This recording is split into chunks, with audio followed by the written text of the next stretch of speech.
It's time for From the Shortgrass, presented by UAMS Health Orthopedics and Sports Medicine with Trey, a golf podcast for those who love golf, struggle with golf, and just like to enjoy the outdoors and fellowship with friends, all while chasing a ball around, trying to put it in a 4 1/4 inch diameter hole.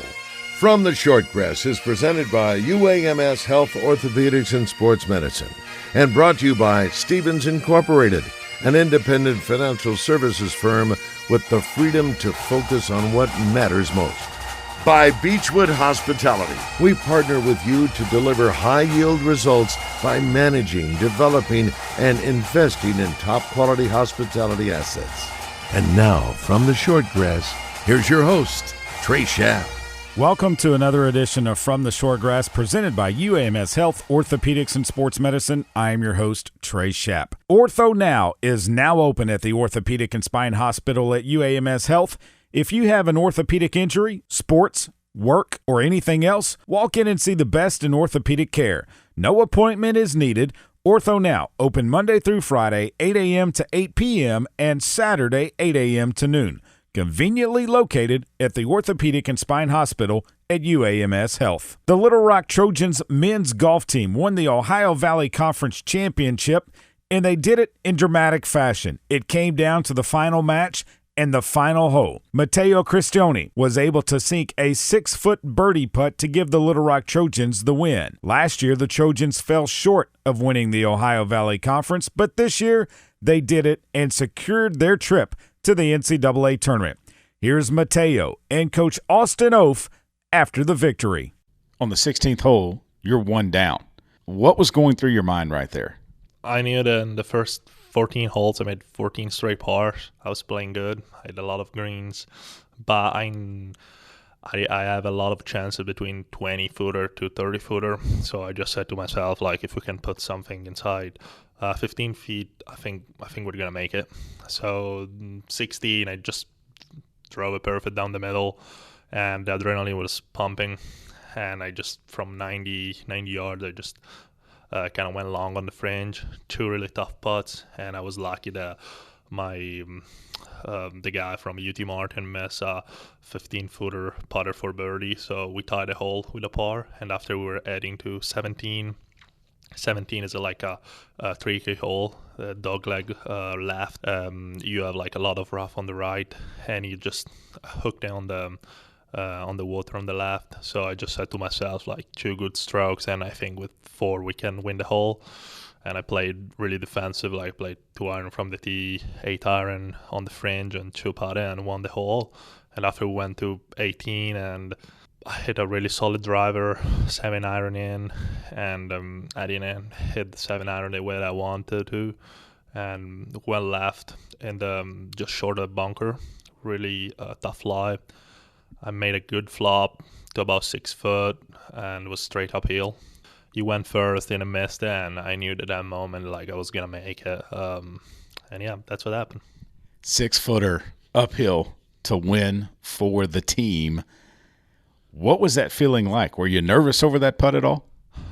Not really. Like, I knew that I was gonna make it, because I didn't want to go to the extra holes, and the same moment, like, because of my last year, I was gonna in my mind, like, just want to live with a good memory, and I felt like I had the opportunity, and I took it.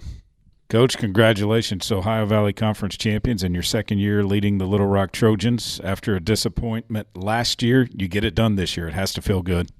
Yeah, it feels good. We've worked really hard. We've had a good season, but it goes to match play and anything can happen. So it was really close matches, and luckily we got it done.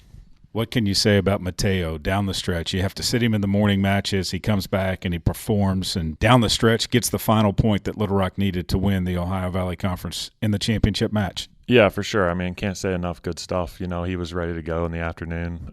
Conference Player of the Year. I mean, that's kind of what you're looking for out of that. He hit some great chips. He hit some great shots. I guess in those first 14 holes, he maybe never hit it as close as he normally does.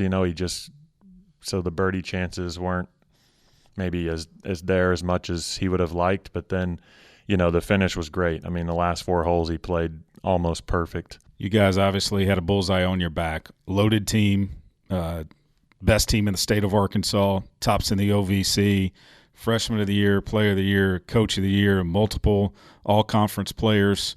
How satisfying is it to win the OVC this year? Yeah, I mean, it was satisfying. I think we've done a lot. We've had a good season, but we're not done yet. When you have a team this good, it's about capitalizing on it, and we've kind of done that to this point. But we got to go do it at least one more time. The next time you travel to El Dorado and need overnight accommodations, the Haywood Hotel is where you need to stay. The Haywood El Dorado Tapestry Collection by Hilton is a great place to stay if you're in South Arkansas, listening to live music or playing the challenging Mystic Creek Golf Club. Take time and relax in their bar for a drink before going out on the town for dinner. The Haywood, 210 South Washington, right in the heart of downtown El Dorado. Search the Haywood El Dorado on the web or call 800-293-0718 for reservations. The Haywood, a Beechwood hospitality property. Strength is measured not by the number of accounts. Strength is placing value on relationships. It's having the vision and the guts to invest in growth. It's the commitment to responsibly manage your money. At Stephens, we believe that our strengths build success, not only for us, but for our clients. Stephens, member NYSE, SIPC. This is Justin Acree with some exciting news. UAMS Ortho Now is now open at the Orthopedic and Spine Hospital at UAMS Health. If you have an orthopedic injury, sports, work, or anything else, walk in and get the best in orthopedic care. No appointment needed. Ortho Now is open Monday through Friday, 8 a.m. to 8 p.m., and Saturday, 8 a.m. to noon. Conveniently located at the Orthopedic and Spine Hospital at UAMS Health. For more information, call 501-686-TOSH. That's 501-686-8674. Welcome back to this edition of From the Shortgrass, presented by UAMS Health, Orthopedics, and Sports Medicine. I am Trey Schapp. Fred Funk is about to join an exclusive list of golfers this week as he tees it up in the Insperity Invitational at the Woodlands, Texas. He is going to tee up in his 1,000th PGA Tour Sanctioned event. There's not a lot of golfers that can say that. In fact, Fred Funk is 25th on the list. That's it. Only 25 golfers can say they have played in 1,000 PGA Tour sanctioned events. I had a chance to catch up with Fred Funk, a native of Tacoma Park, Maryland, now lives in Ponte Vedra Beach, Florida, a member of PGA Tour Champions, graduated from the University of Maryland. He turned professional in 1989, and he had one goal, was to keep his card. And he did that. And he had one big win in his career. It wasn't a major, but some call it the 5th major, the Players' Championship. He sits down and talks with me about that and much more. On the tee, Fred Funk. Fred, thanks for joining me on From the Shortgrass. So do you remember the first time you ever picked up a golf club and fell in love with this game? Yeah, I was 10 years old. I went and caddied for my dad at East Potomac Park in D.C. He was a public golf course player. He was a 1-2 handicap. He was a good player. And I carried his bag, and I said, Dad, I'd rather play than carry this stupid thing. And he said, that's exactly what I wanted to happen. So I ended up taking the game up, and we moved. At that time, we had already moved from Langley Park to College Park, and I was right by the University Golf Course. Actually, I started at Paint Branch, which was a little 9-hole course down the street, and that was a great place to start. But then I started working at Maryland when I was 12, picking up the balls, cleaning the golf carts, and just being one of those little grunts around the golf course. But it got me privileges to play there, and I had a bunch of my buddies that we kind of grew up on that golf course. So I was always around golf, and my growing up at University of Maryland was unbelievable childhood that I had. I did a lot of other stuff, but that gave me that opportunity to really fall in love with the game and really work at it. So, were you self-taught, or did you have some instruction? I actually read a book by Carl Lauren. He was a former University of Maryland guy. He has a One Move to Better Golf book that's out there. It's old now, and so is he. He's still alive, but and so am I actually now. But never really had lessons back that far. And I read this move that he had. It was basically getting in a good posture, a good balance, and maintaining all those angles, but using the trunk of the body as your rotation. And it was a simple thought, and I stuck with that. What it didn't do was teach me lag. I never had any lag, or very little, so I never was able to generate the club head speed that I wanted, and I didn't know how to get it back then.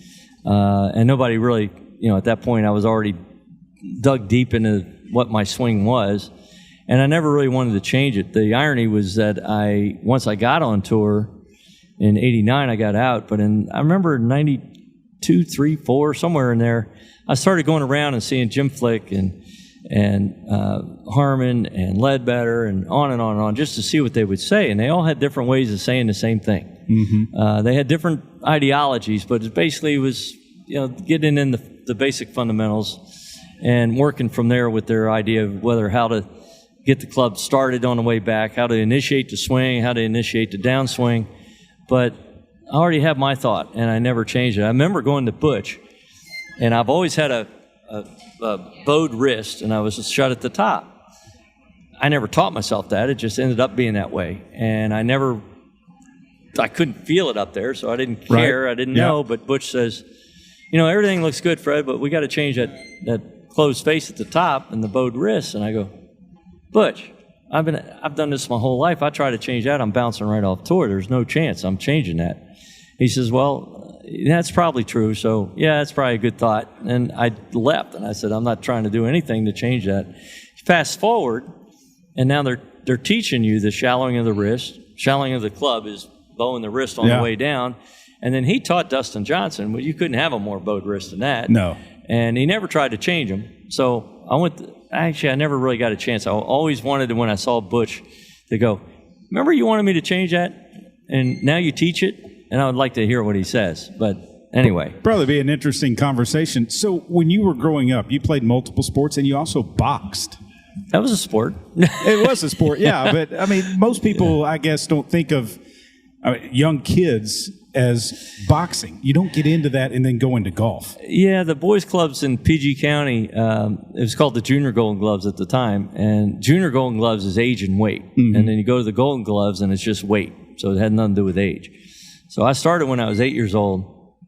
I was introduced to boxing by a guy that moved in down the street that taught boxing. He was a boxer and a coach. And, I'm a 65-pound, 8-year-old guy, and he's throwing the gloves on. I said, yeah, I'll do that. But they didn't have a College Park Boys Club at the time didn't have a boxing team, but Adelphi did. And so I joined the Adelphi team, and I did it all the way until age was an issue. And that was the Golden Gloves, and I said I'm getting out. But it was also the same county, PG County, where Sugar Ray Leonard grew up. Oh, boy. And we were the same age, the same weight-ish.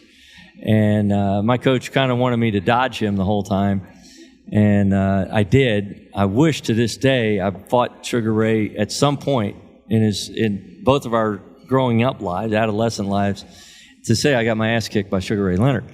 And the funny part of that is, the other part of that is that we're playing Riviera one year, and anybody familiar with Riviera, the first tee's up by the clubhouse, and everybody's hanging around watching everybody tee off on one, and I looked over at the porch, and I'm about 2 minutes from having to tee off, 5 minutes from teeing off, and I saw Sugar Ray standing on the porch. And I went up to Sugar Ray, and I go, hey, Sugar Ray, man, how you doing? And he goes, I've been following your career. You picked the right one. and I went, yeah, I think I did. I did. So I did do that. It was something that I think it helped me. I played all the other sports. I was always little. But I love the aspect of golf that you're good on your own merit. You don't need a golf coach or a coach to tell you you're in. You're either in or you're out based on talent.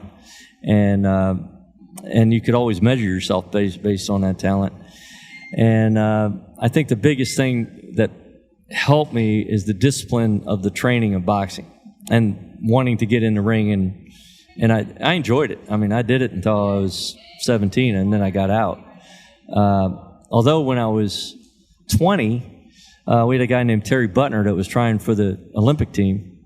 And they asked some guys to come back. And now I weighed what I weigh now, 165. He was a welterweight, 140, 147. Same as Sugar Ray's most early career. And I came back for 30 days and boxed with this guy, and he beat the crap out of me every night and the other guys, and then went on to lose to Sugar Ray for the weight class for the 1980 Olympics. Wow.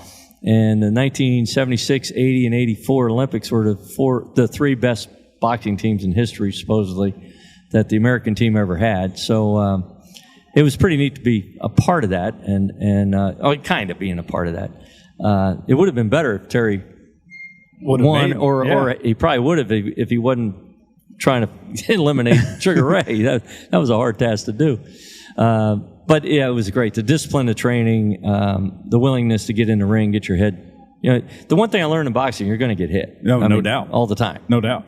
And what I do worry about, honestly, is what is that called? CTC? CTE. Yeah, the concussion protocol that they have. And I don't know how many, never even talked about it back then. And, we wore the headgear and everything. The headgear is really just for headbutting or minimize the hurt from a headbutt. But you're getting hit. And I got my bell rung quite a few times. Never got knocked down. I fell out of the ring once. Where he had me pinned on a rope, and I put my leg out, and I fell out of the ring. But I never got knocked down, never got knocked out. But it was fun. It was the discipline of that training and actually becoming a team, even though it's such an individual sport. But we were a team too. We had a good team. I would say you chose the right path. So when did you know that you wanted to try professional golf? Was it when you were coaching at Maryland? Yeah, after that, I went broke on the mini tour in '81 after I graduated. J.C. Goosey Space Coast Tour.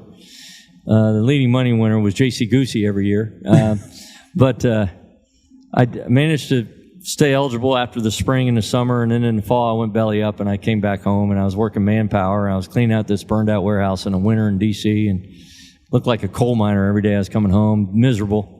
My coach got promoted to assistant AD and offered me the job. I said, yeah, I'll take it. And it ended up being the best thing that propelled my career, I think, because now I'm coaching guys that were my teammates for 2 to 3 years, and that was almost impossible. But I was always one of them. I was going to say, what did they take to coach? Fun. How would they take we always to had coach? fun, but I always wanted to beat them, and I became a really one of the 2 or 3 dominant guys in the Mid-Atlantic section, and I learned how to shoot low because we were playing white tees with the amateurs every Monday and Friday in the Mid-Atlantic section stuff. And then the State Open, I won that a couple times. I won the Mid-Atlantic 3 times in a year in a row, and I kept qualifying off and on for the PGAs and the U.S. Opens during that time and making cuts. And I go, yeah, I'm a little better than I thought, so let's keep working at it.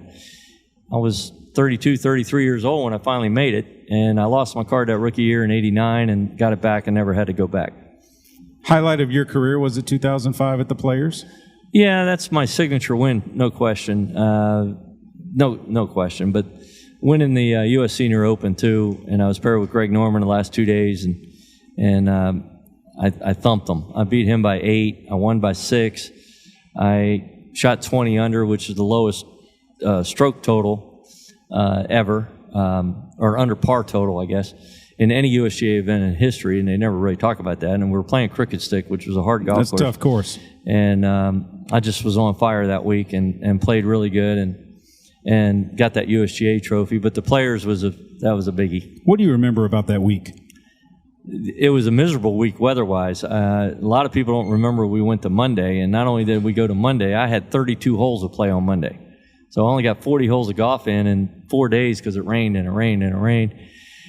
Get to Monday and it's blowing 30 plus, and the golf course hadn't been mowed. The rough is way up and it's soft, so it's playing long, which is not good for me, even back then. But I remember that day that I was hitting my second shot into 5 of the 3rd round, and I hit a 5-iron in, and I controlled the trajectory. And I never really curved the ball left or right, but I always was able to control trajectory when I was playing well. So I'd hit high and low, and I remember hitting that shot and the second shot into 6, and I told my caddy, I got it. He says, what do you got? He says, I got to control my ball today. He says, oh, that's good. And I did all day, and I believe I led the field in greens and fairways. I probably would have led it in putting had I not 3-putted 3 of 4 holes in a row coming in. Yeah. Other than 18. 14, 15, and 17, I three-putted. And, sheesh, I just took where I had this lead that I didn't want to know I had to lead because I just was so focused. And then I saw a scoreboard, and I said, oh, crap, I got 3 shows lead. And my caddy said, what's wrong with that? I go, it's my tournament to lose. There's a lot of tough holes left. And I tried to give it away, but I made a clutch putt on up and down on 18. I hit the best drive of my life on 18 to get it in play. It was such a brutal wind coming in. 17, I hit the green, and that was rare in itself to hit the green and stay on the damn thing.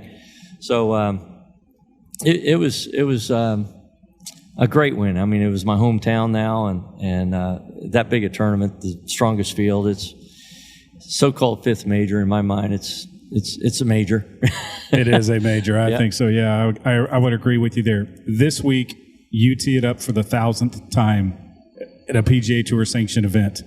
Your thoughts on that and returning to the Woodlands? Yeah, that's a big deal. It became a big deal to get to 1,000, but then I saw that it could play out at the Woodlands, which is a dream come true because I had so many great things happen at the Woodlands. I got through to Q School there at the same golf course, and then I had my first win there in '92.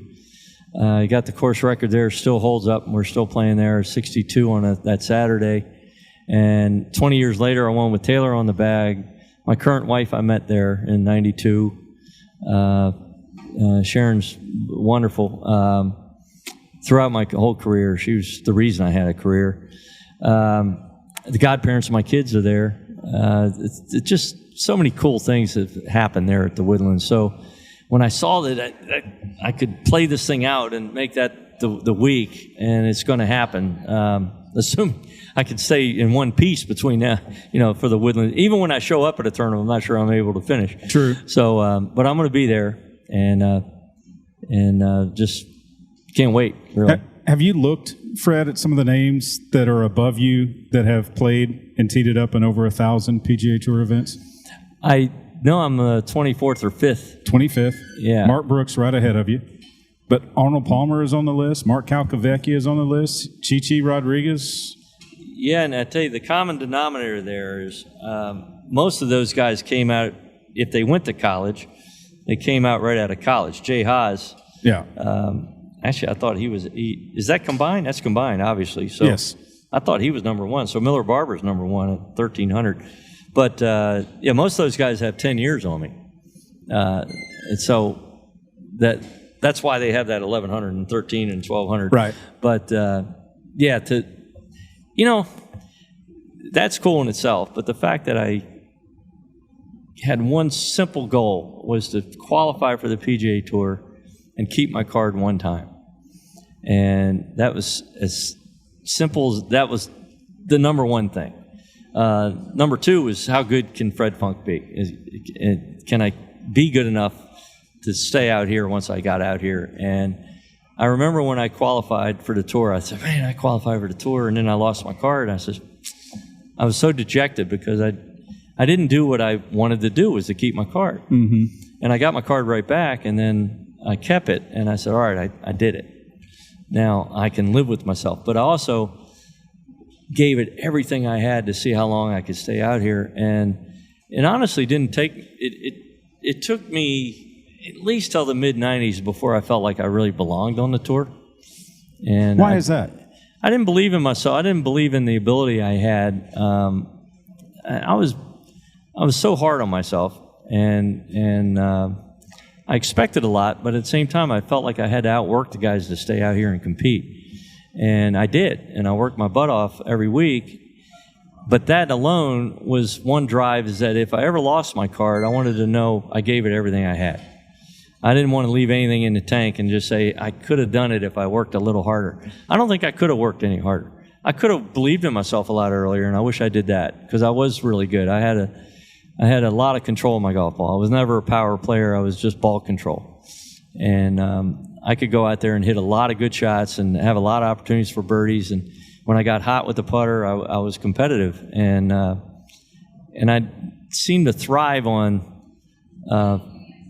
I was still nervous, but I thrived under that nervousness a lot of times. There's sometimes I choked. I mean, there were some tournaments I gave away, and Johnny Miller says he's choking. Well, we're all choking to some level. It's how well you're playing when you're choking. No doubt. And it's tough. So, I look back. The biggest thing I regret was not having the belief in myself. I went to a lot of psychologists, and Rotella and Lanny Basham, and on and on. They helped. It helped a lot. It's a lot of common sense stuff that's always on the surface, but you kind of forget about it, and then they bring it to the surface again, and then you're good for a little bit, and then you beat yourself up again, and then you got to start all over again. You started playing this game before golf was cool. When did golf become cool? Tiger, no question. Tiger made the game athletic, a sport, and made it the training that he did, the way metamorphosis of his body. He looked like a defensive back playing golf. Tiger did everything for golf to grow the game and make it what it is now. And all the athletes now, when the tournament in Boca where we have all these NFL greats, you have on and on all our pro-ams we play every week, charity events, you have celebrities, whether actors, actresses, you have the music world, you have the sporting world, all play golf. Mm-hmm. And it's a great game because we can all go out on a golf course and have fun no matter what the ability is, and raise a lot of money for charities, and we can have a good time. So the game truly got cool with Tiger, though. Nicklaus put it on the map, or Arnie put it on the map. Yeah. I call him the first Santa Claus. You had Santa Claus, and the second Santa Claus was Arnie, and then Tiger came along, and he put it just where it needed to be. Best golf course you've ever played? I'm not a links guy, but I think Turnberry is one of the best courses in the world, if not the best. Bethpage is probably the hardest course I ever played, yet the fairest course, as fair as it can be. It's just hard. Pebble Beach is my favorite, though. I love Pebble. Fantasy foursome, living or deceased, you and three others that you could play around the golf with, who would they be? I'd love to oh, man. I get upset on this one. I get a little emotional, but it'd be my son and my dad, and I have to go fivesome. I have to go Arnie and Jack. I'll let you do that. Yeah. I mean, it's your rules. Yeah. I'll go Arnie and Jack. You gonna play Pebble? No, I don't think I would play Pebble. Well, that would be fine. Pebble would be great. I'd like to actually, where we'd all have a lot of fun, to go play Cypress. Oh, that'd be fun. Yeah. That's a really cool place. That is. Fred, congratulations on 1,000 starts Thanks. on the PGA Tour. Yeah, that's a milestone that I never even dreamed of. I mean, to think that I played 650 events on the regular tour, now 350 on the senior tour or Champions Tour. Pretty phenomenal. So I'm proud of that, and everything else is gravy. Well, we hope to see you play well, and maybe if you can make the top 54, we'll see you in Little Rock at Pleasant Valley. Boy, I'd love that. That would be that'd be really good. That'd be awesome. That'd be an upset. Thanks for your time. All right, thanks. From Central Arkansas to South Arkansas to Northeast Arkansas, across the state to Northwest Arkansas, you will find a Beechwood hospitality property. From the Haywood in El Dorado to the Hilton Garden in Jonesboro, to the Doubletree in Bentonville and the Staybridge Suites just south of Baumwalker Stadium, Beechwood Hospitality has a room for you. Beechwood Hospitality is the leader in hotel property management in the state. Make sure you find a Beechwood Hospitality hotel for your next overnight stay. This is Justin Acree with some exciting news. UAMS Ortho Now is now open at the Orthopedic and Spine Hospital at UAMS Health. If you have an orthopedic injury, sports, work, or anything else, walk in and get the best in orthopedic care. No appointment needed. Ortho Now is open Monday through Friday, 8 a.m. to 8 p.m., and Saturday, 8 a.m. to noon. Conveniently located at the Orthopedic and Spine Hospital at UAMS Health. For more information, call 501-686-TOSH. That's 501-686-8674. That's all the time for this edition of From the Shortgrass. Real quick, I want to thank Matthew Allen and Blair Allen. Beechwood Hospitality. They know how to manage hotel properties. When you need an overnight place to stay, make sure it's a Beechwood Hospitality property, and you'll get a good night's rest. Remember, when you find your ball mark on the green, fix it and a couple of more. And I hope to see you sometime soon from the Shortgrass. You have been listening to From the Shortgrass, presented by UAMS Health, Orthopedics, and Sports Medicine. a weekly podcast dedicated to the game of golf. This has been a presentation of the Buzz Radio Network in association with Majestic Cubby Productions.